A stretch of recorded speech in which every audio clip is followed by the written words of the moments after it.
사람 인사하겠습니다. 예수님이 제일입니다. 예수님이 제일입니다. 예수님이 제일이면 복되고 행복합니다. 예수님을 수단으로 이렇게 이용해 먹으려고 하면 이 마음이 다른 거에 사로잡혀서 내가 행복하지 않고 또 일이 잘 안 됩니다. 그래서 예수님이 제일이고 그 다음에 나머지가 그 다음으로 이렇게 정리가 돼야 예수님께서 전체를 다 돌아보시고 관리하고 주관하셔요. 내가 내 힘으로 살면 나 하나 혼자 해야 돼요. 근데 예수님이 내 대신 살면 30배예요. 60배, 100배가 나타나요. 그래서 우리가 내가 열심히 노력해서 그냥 벌어먹고 살아야 되겠다, 그렇게만 생각하면 안 돼요. 그러면 하나님의 능력으로 복받아서 나도 잘 살고 다른 사람도 행복하게 해야 되겠다, 그런 마음을 가져야 하나님이 또 우리에게 복을 주십니다. 오늘 또 느헤미야가 딱 그런 내용이에요. 느헤미야가 이제 성전을 짓고 성벽을 건축하고 하는데 이스라엘 사람들이 이제 불만이 터져 나왔어요. 그게 이제 뭐 견디다 참다 못 견뎌서 불만이 터져 나왔는데 우리가 아내와 또 자식들이 많은데 먹고 살아야 되겠다. 지금 먹을 게 없다. 벌써 논이나 밭, 집을 저당 잡혔는데 또 이제 떨어진 거예요. 양식이 먹고 살 길이 없는 거예요. 그래서 어떤 사람은 이제 자식을 팔아야 되는, 빚쟁이에게 물려가지고 자식을 팔아야 되는 그런 상태까지 온 거예요. 이 공산주의와 자본주의가 있어요. 근데 자본주의는 우리가 이제 좋게 생각을 하지만 우리가 이제 자본주의 국가니까, 근데 자본은 돈 가진 사람이 최고라는 얘기예요. 예. 그래서 시장에 자유가 있고 이렇게 이제 그 돈을 가진 사람이 이걸 가지고 이제 뭘 마음껏 할 수 있는 데가 이게 자본주의예요. 공산주의는 그게 아니에요. 노동이 최고라는 거, 노동. 그래서 노동하는 사람이 다 공평하게 잘 먹고 잘 살도록 하자는 게 공산주의예요. 그러니까 이론만 들으면은 그거 참 괜찮은데, 왜냐하면 예전에 우리나라도 소작인들이 지주에게 땅을 빌려서 소작을 해요. 그런데 이 땅을 빌리는 값을 내야 되죠. 그 다음에 또 먹을 게 없으니까 쌀을 이제 미리 꿔다 먹어야 돼요. 근데 이게 또 이자가 비싸요. 만약에 한 가마를 꾸면 두 가마를 또 가을에 내야 되고, 그러니까 농사를 지면은 이 소작인들이 남은 게 없는 거예요. 1년 내내 그냥 그렇게 피땀 흘려 농사를 지었는데, 이제 그러다 보니까 누군가가 이건 토지는 공동의 재산이지 누구의 재산이 아니다. 원래 그런 게 아니다. 그래서 우리가 농사죠. 우리가 먹으면 된다. 지금 이게 악순환인데 이렇게 얘기하니까 홀딱 넘어가는 거예요. 자본주의가 잘못돼가지고 자본주의가 지나치면 이제 공산주의가 오게 돼 있는 거예요. 그게 지금 먹고 살 수가 없는데 그냥 굶어 죽을 수는 없잖아요. 그러니까 이제 이런 얘기가 들릴 때 거기에 넘어가게 돼 있습니다. 근데 이제 문제는 그렇게 해서 같이 생산해서 같이 나누자고 할 때 이제 사람이 이기적이어서 그러면 이제 자기 일처럼 하지 않아요. 그러니까 협동농장에서 일을 할 때 이제 얼마만한 땅에서 예를 들어서 쌀이 100가마가 나오는데 개인에게 땅을 주어서 농사져 먹으라 그랬더니 200가마가 나오는 거예요. 그러니까 이제 그렇게 해서 전체적으로 이제 공산주의라고 하는 이 제도가 전체적으로 하향 평준화가 되는데 그런 문제가 있습니다. 그래서 공산주의도 그게 최고의 이론이 아니고 자본주의도 최고 이론이 아닙니다. 무조건 어느 하나가 좋은 게 아니라 자본주의의 단점을 우리가 알고 그것을 우리의 사랑으로서, 하나님의 말씀에 순종하는 우리의 사랑으로 이 자본주의 약점을 보완을 해야 됩니다. 그래서 우리나라는 지금 많이 사회주의화 돼 있어요. 우리나라가 이 의료보험 하는 거 이거는요, 이건 사회주의 국가나 그렇게 하는 거예요. 자본주의 국가에서 의료보험 우리나라처럼 이렇게 하는 데가 세상에 없습니다. 왜 돈 없는 사람이 병원을 가고 왜 내 돈으로 그 돈 없는 사람들을 병원비를 내느냐? 이 자본주의는 그렇게 얘기를 하는 거예요. 우리는 그런 부분에서는 사회주의예요. 의료보험 이렇게 그 공산주의나 그렇게 하는 거거든요. 사회주의나. 근데 이런 식으로 우리가 제도라든지 아니면 우리 개개인의 섬김과 돌봄을 통해서 자본주의의 단점을 보완할 때 요 장점들이 있으니까 서로 보완을 해서 우리가 살기 좋은 사회를 만들고 거기에 그리스도인들이 기여를 해야 됩니다. 이데올로기를 위해서가 아니라 사람들을 잘 살게 하기 위해서 그렇게 해야 되는 거예요. 법을 위해서 법을 지키는 것이 아니고 사람이 편하고 잘 살기 위해서 법이 지켜져야 되는 거죠. 괜히 좀 어려운 얘기를 해서 죄송한데, 그 당시에 지금 이렇게 되면 모든 게 다 이제 어긋나는 거예요. 그야말로 혁명이 일어나는 것입니다.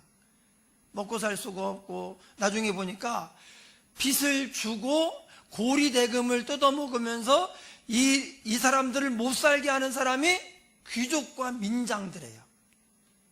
예전에 우리 근대 시대의 어떤 지주, 자본가 계급, 그러니까 있는 사람은 더 돈을 많이 벌 수 있고 없는 사람은 아무리 일을 내고 노력을 해도 잘 살 수가 없는 거예요. 그래서 지금 느헤미야 때 그렇게 돼버렸어요. 그러면 누가 이 공사를 하겠습니까? 굶어 죽게 생겼는데, 자식이 노예로 팔려가게 생겼는데 어떻게 마음 편히 그렇게 일을 할 수 있겠어요? 그래서 그걸 눈치를 채고 가만 놔두면 큰일 나겠다. 그래서 느헤미야가 귀족과 민장들을 꾸짖어서 어떻게 이럴 수가 있느냐. 하나님께서 우리에게 뭔가를 주셨을 때는 우리 혼자 잘 먹고 잘 살고 그걸 가지고 늘리고 해가지고 나만 위해서 쓰라고 주시는 것이 아닙니다. 하나님 우리에게 은혜를 주시고 물질의 복을 주고 건강의 복을 줄 때에는 그것을 가지고 하나님의 뜻을 따라서 살아야 돼요. 아까 예수님이 제일이라고 인사를 했는데요, 제가 지난 주간 이걸 좀 계속 묵상을 하며 살았어요. 예수님이 제일이다. 2, 3, 4순위는 제1순위를 위해서 다 기여를 하게 돼 있어요. 그러니까 1순위가 예수님이 아니면 인생은 완전히 혼란해지고 이제 뒤집어지는 거예요. 그래서 예수님이 우리의 최고의 우선순위가 돼야 돼요. 모든 것은 예수님을 위하여, 예수님의 뜻을 따라서, 그래서 예수님의 뜻과 말씀을 귀하게 여겨야 됩니다. 우리에게 남다른 건강을 주었다, 남다른 어떤 은사를 주고 재능을 주고 물질의 복을 주었다, 그러면 그걸 가지고 더 늘리기만 하고 평생 그렇게 살다가 나중에 이거 못 가지고 가는 거예요. 제가 말씀을 드렸잖아요. 아는 분이 병원에서 이렇게 그 사형 언도를 받고 마지막 시간을 보내고 있는데 나을 확률이 없어요. 그런데 하나님의 은혜로 낫게 됐어요. 거기 있는 사람 거의 다 죽었대요. 그 병실에, 그 중환자실에 자기와 같은 상황에서 한 사람이 거의 다 죽었는데, 근데 이분하고 한 분, 두 사람만 살았대요. 다 죽고. 그 병실에 그 중환자실에 몇 명이 있었는지 모르겠지만 어쨌든 그렇게 하는데 그 중에 한 사람이 200억 자산가인 거예요. 200억. 그러면서 죽어가면서 주위 사람들이 얘기하기를 누가 나를 살려만 준다면, 누가 나를 조금만 더 살게 한다면 내가 200억을 다 줘버릴 텐데. 그런데 그걸 써보지도 못하고 그 살릴 사람이 어디 있어요? 그래서 결국은요 그걸 놓고 죽었어요. 그걸 가지고 욕심을 내려놓고 사람들을 섬기면서 어려운 사람들을 돕고 이렇게 좋은 일을 했으면 아마 마음이 너무나 행복해서 병에 안 걸렸을 거예요. 누가 제일 행복하냐?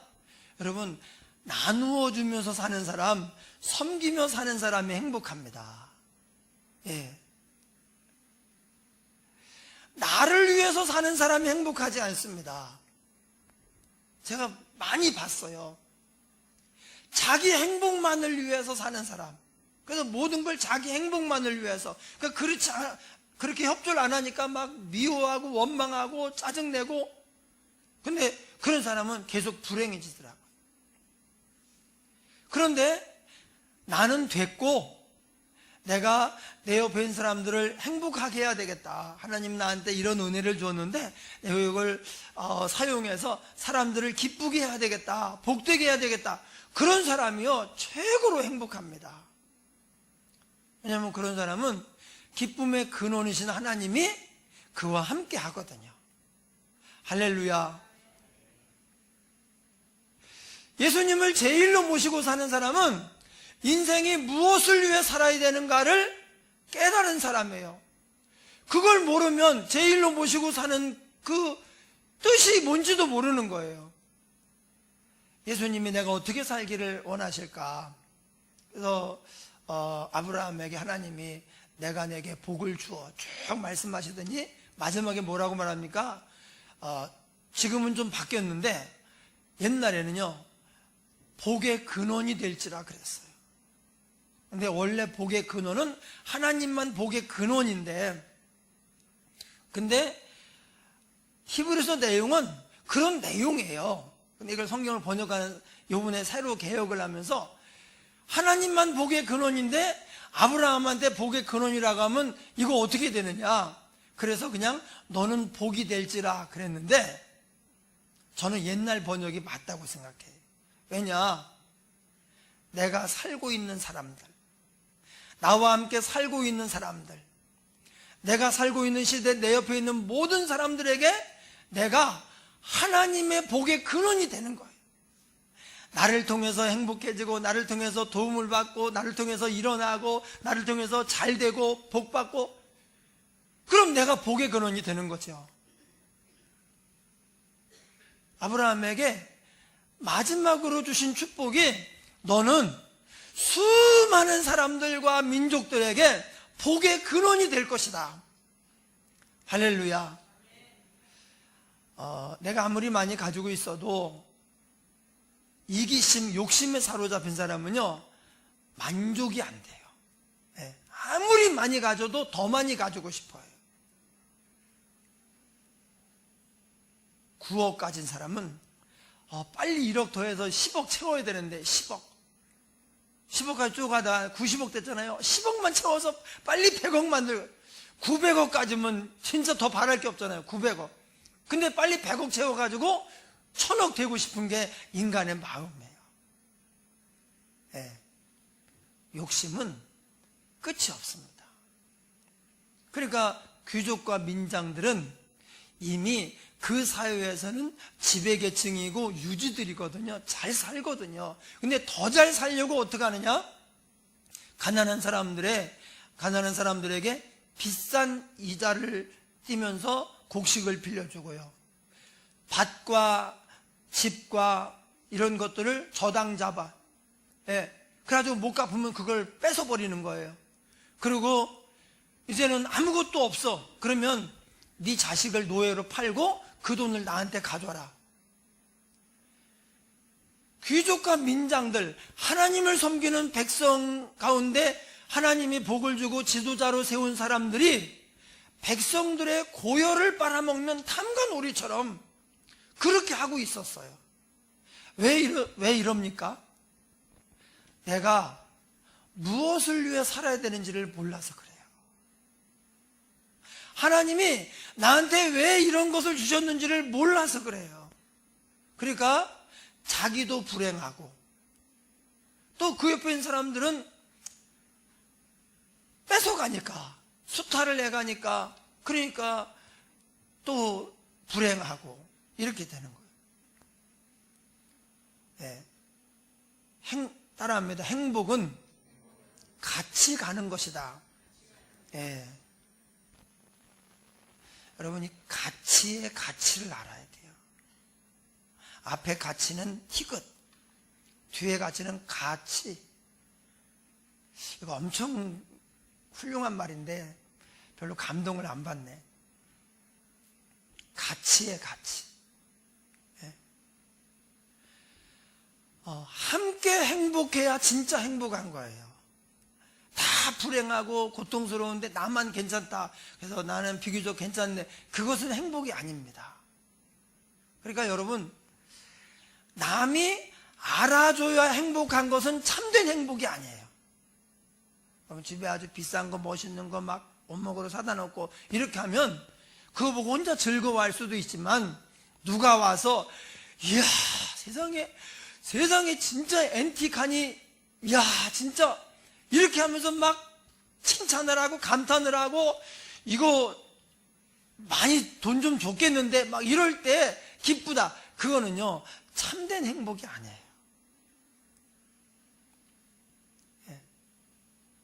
누가 알아주지 않아도 하나님이 기뻐하시면서 네가 잘했다, 정말 내 마음이 기쁘다, 하나님을 기쁘시게 하고 하나님이 우리를 인정하실 때 우리가 최고로 기쁩니다. 할렐루야.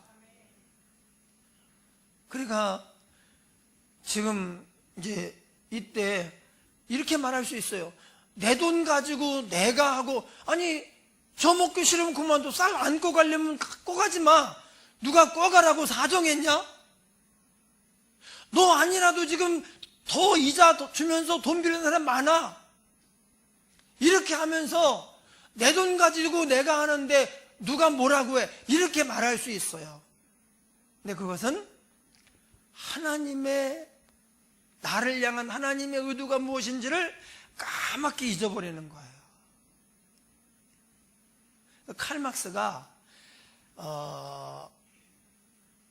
칼막스가 살던 시대에 이런 일이 있었어요. 막 백성들은 굶주려 죽어가는데 부자들이 쌀이 많아지니까 이게 쌀값이 떨어진단 말이에요. 그래서 어떻게 했느냐, 쌀을 큰 배 잔뜩 싣고 가가지고 바다에 빠뜨려 버렸어요. 아주 그 배까지 침몰을 시켰어요. 왜? 쌀이 너무 많아지면 쌀값이 떨어지고, 그럼 자기들이 이익을 많이 안 남기니까. 지금 수 없는 사람이 죽어가고 있는데, 그래서 칼막스가 이거 아닌데, 이거는 아니다. 그래서요, 이제 자본주의를 비판하는 자본론을 썼고, 거기서 이제 이게 원래 이것은 신이 모두에게 주신 것이지 어느 사람이 독점하는 건 아니다, 그렇게 해서 나오는 거예요. 그래서 자본론이 이제 결국 부패하고 타락하면 공산주의가 오게 된다.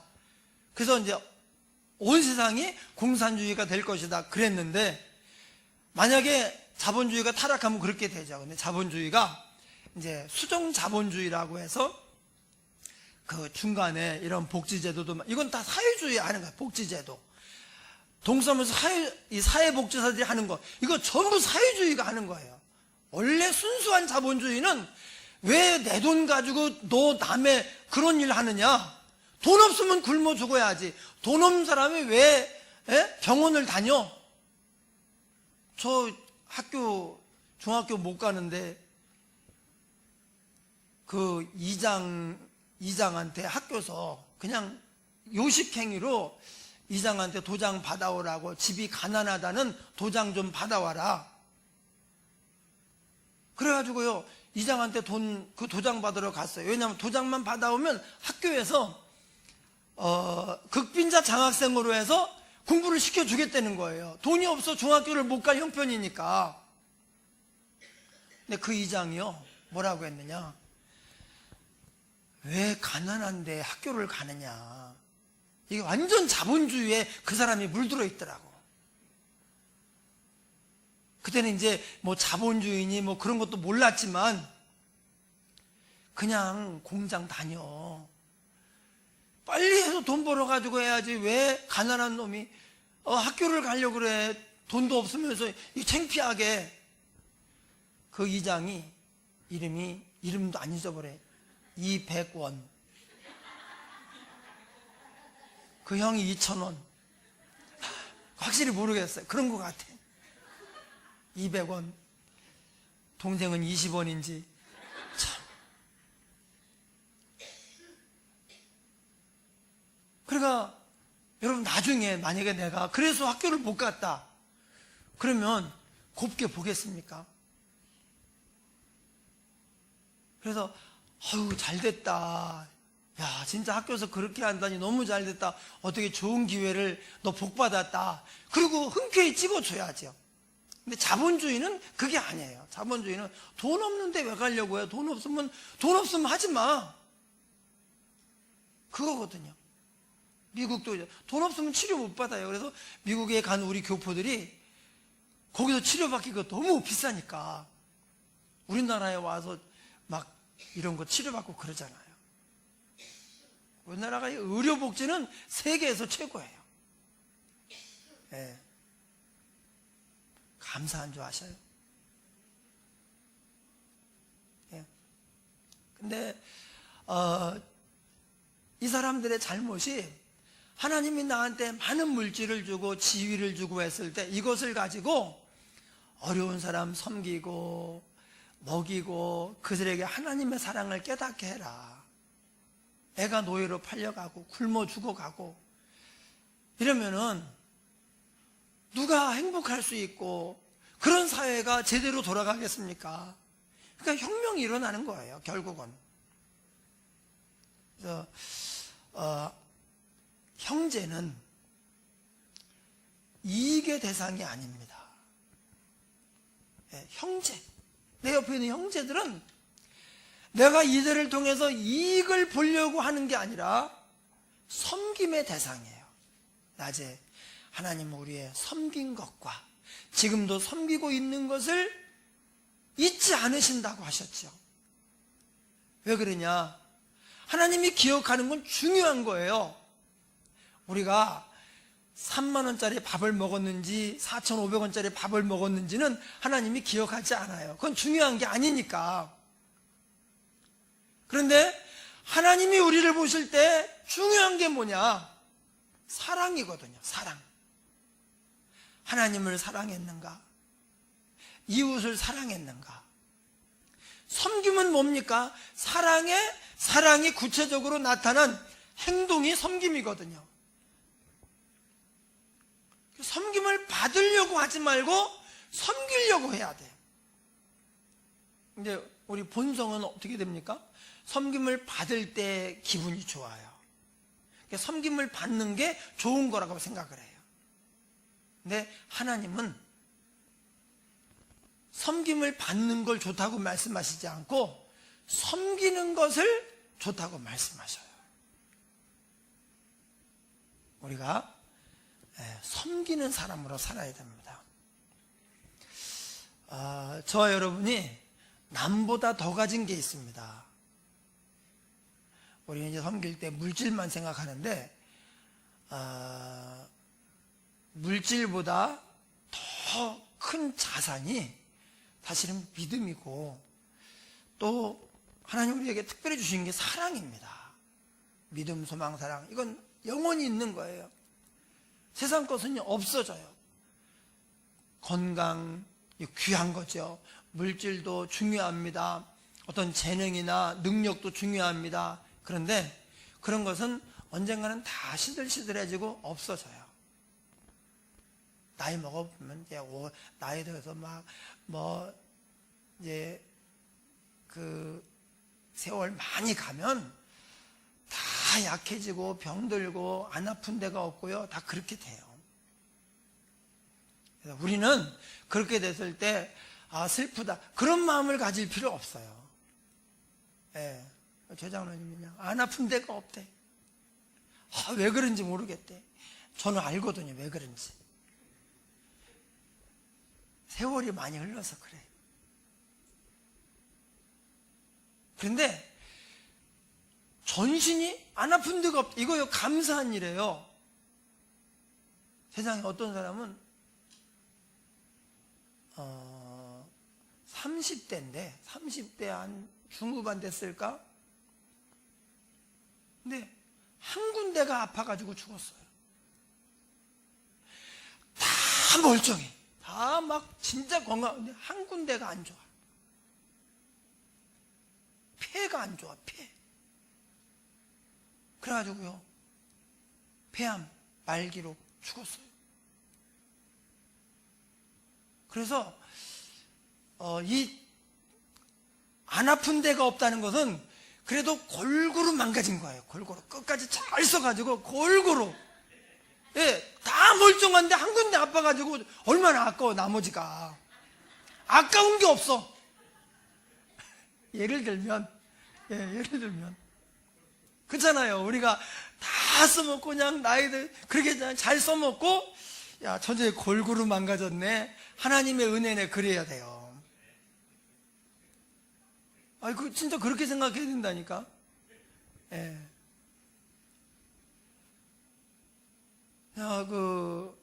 젊어서 다 멀쩡한데 한 군데가 너무 안 좋아가지고 이렇게 일찍 가면 참 안타깝잖아요. 그래서 나이 들어서 골고루 망가지다가 하나님 앞에 간 사람은요 호상이에요. 호상. 그래서 막 장례식 가도 막 아주 기쁨이 넘쳐. 그래서 막 웃다가 우리 장례식 이렇게 웃어도 되나? 그러니까 이제 상주가 천국 갔는데 지금 천국 가서 경사 났는데 무슨 소리냐고 이렇게 얘기하는 거예요. 그런데 다 멀쩡한데 한 군데 망가져가지고 가신 분 장례식에 가면요 웃기가 좀 그래요. 예. 그러니까 어쨌든 하나님이 우리에게 주신 것, 은사, 그것이 무엇이든지 간에 그것은 사랑하라고 주신 거예요. 그걸 가지고 써먹으라고, 섬기라고 주신 거예요. 모아놓다가 또는 아무것도 안 하고 가만히 두어서 이것이 그냥 녹슬어서 없어져 버리면 안 돼요. 차를 뺐으면 열심히 써야죠. 그냥 세워놓고 그냥 녹슬어서 폐차가 돼서 우리가 그러면 안 되잖아요. 그래서 내가 이렇게 좋은 차야, 내가 이렇게 큰 차야, 그거 자랑할 필요 없어요. 얼마나 많이 썼느냐. 예. 그랜저도 안 쓰고 세워놓기만 하면 차라리 티코가 나요. 예, 그렇잖아요. 그거 가지고 그냥 경차니까 도로비도 싸지. 예, 그렇게 우리가 하나님께 쓰임 받아야 돼요. 우리 하나님 앞에 하나님, 제가 가진 것은 많지 않지만 온전히 하나님 뜻을 위해서 쓰임 받기 원합니다. 그렇게 하면서 나아갈 때 우리를 통해서 하나님도 기쁘시고 내 옆에 있는 사람들도 복을 받고 그게 막 두루두루 형통하는 것입니다. 할렐루야. 네, 한번 우리 통성으로 기도하겠습니다. 아버지 하나님 감사합니다. 우리가 하나님이 우리를 이 땅에 보낸 이유가 무엇인지를 깨닫게 하여 주시옵소서. 이스라엘의 귀족과 민장들이 참으로 욕심에 사로잡혀서 오히려 백성들을 수탈하고 고열을 빨아먹으면서 고통스럽게 했습니다. 그래서 사회가 불안하고 민심이 흉흉한 그런 상태가 되었을 때 느헤미야가 그걸 조치하면서 다시 회복시키고 그러지 않을 때는 저주받는다고 경고했습니다. 하나님, 우리가 하나님 주신 은사를 가지고 하나님을 기쁘시게 하는 뜻을 위해서, 사람들의 행복을 위해서 쓰임받게 하여 주옵소서. 자기만을 위해 사는 어리석은 자가 되지 아니하고 아버지여, 돌아볼 수 있는 그런 믿음의 시각을 허락하여 주시옵소서. 주님, 함께 하시고 우리 성도들이 이제 어떤 자본주의의 폐단이나 아버지 부정적인 면에 사로잡혀서 참 하나님 보시기에 악한 종 되지 않도록 하여 주시옵소서. 그리하여 우리로 말미암아 세상이 밝아지고 향기로워질 수 있도록 역사하여 주시옵소서. 감사드립니다. 예수님 이름으로 기도하옵나이다. 아멘.